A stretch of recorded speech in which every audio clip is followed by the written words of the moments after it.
Hey, Collective.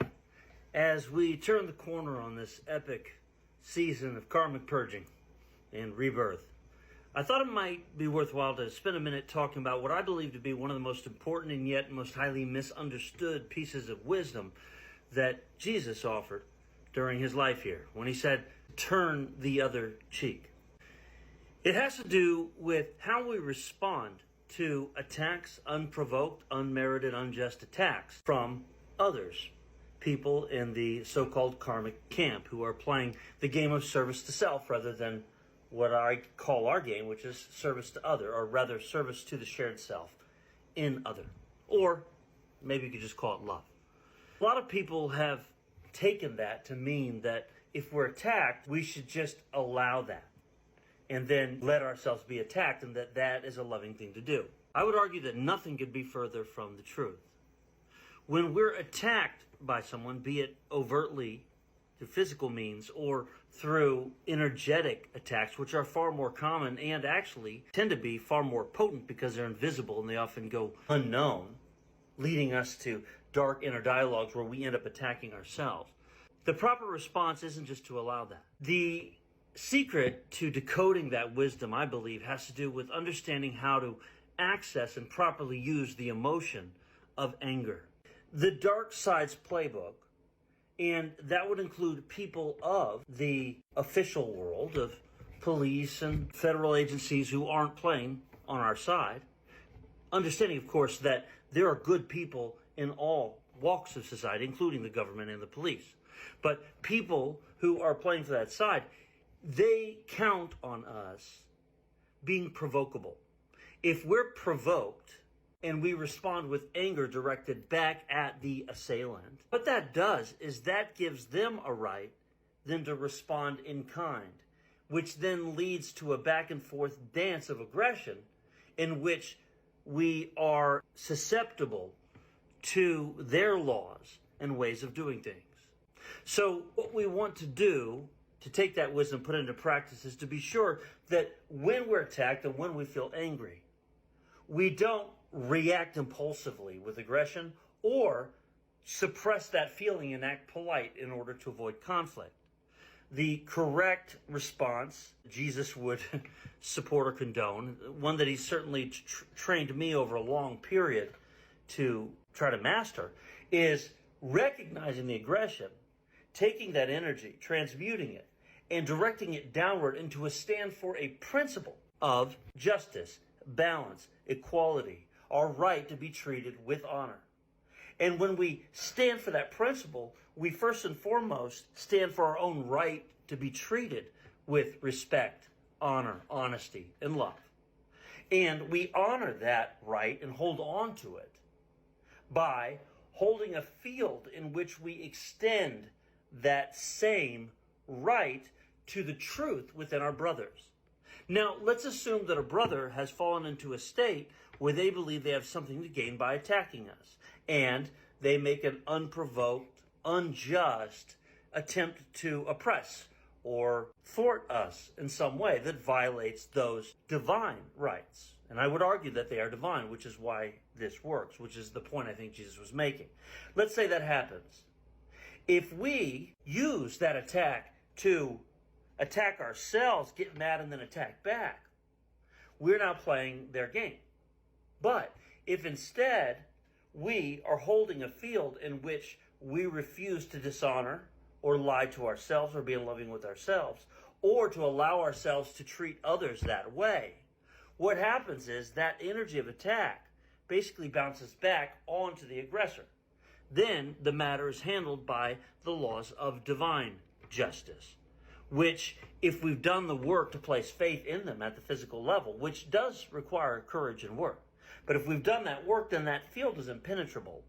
And basically we have a shield in which it bounces back, and anybody who tries to attack us gets an equal and opposite attack, sometimes even more so. But this attack is one of divine justice upon their ego, not upon their true self.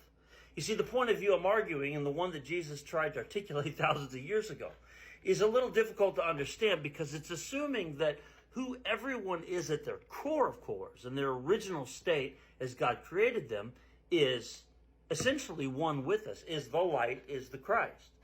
The problem from this point of view is that the people who attack us have gotten confused, and they've confused their identity with what we might call the ego, the separate self, which is born in a night to perish in a night while the soul slept in beams of light, according to the poetry of William Blake. In other words, the ego, which is like clothing that we wear.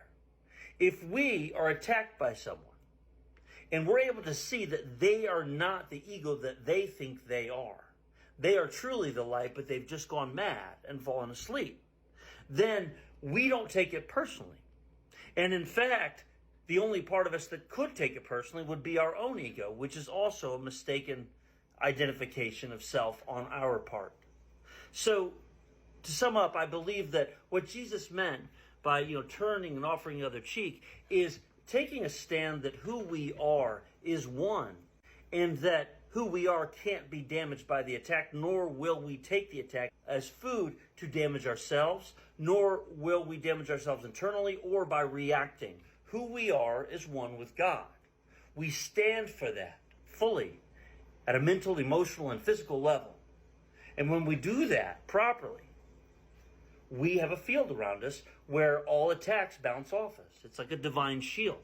And what we've done is we've merely reclaimed our natural divine rights, which is a substantial portion of our spiritual inheritance that most of us have unwittingly given up through our own consent, through the process of being socialized to believe in authority and follow the rules that were handed down to us.